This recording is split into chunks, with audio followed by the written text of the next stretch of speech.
especially for you, since you represent press. So we have a lot is going on online right now. Do you think it's fundamentally helpful to the dance world or not? Because people don't go to the theaters the way they used to go. Right. I think that in some ways it's helpful for people who love dance but have no access to it, perhaps. I have seen most, the kind of rush during COVID to get everything online, and a lot of companies were sort of participating in that. I have seen that kind of fall away. That I can only name a few companies now where they're really having like an online season, if that's what you're referencing. But I think in some of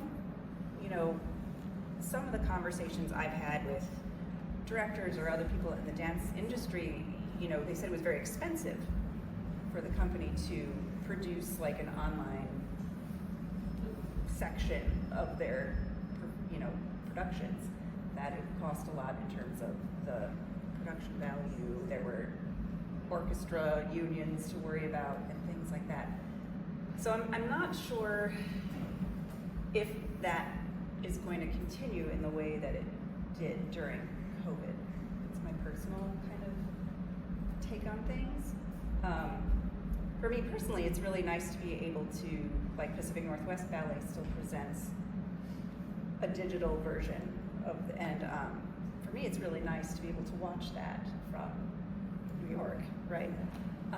But if you're living in Seattle, does that discourage you from actually going physically to the theater and seeing a show? I don't know, possibly, Yeah.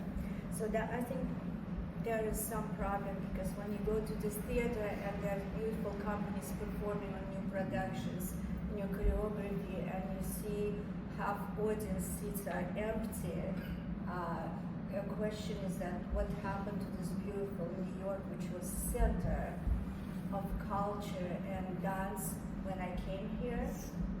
It was unbelievable. It was golden era. And so now that we are facing some answers to definitely big questions. I think getting people out of their house is an issue. Like, even just to go to the movies. I mean, even with the Oscars, I don't know if you've watched the Oscars before. Oh, yes. Please go to the movies theater. I think there is sort of like a place. It seems people got used to not going out and not experiencing things in person, and I think that's a shame. So I think that's a challenge, is to get butts in seats type of thing, for dance companies.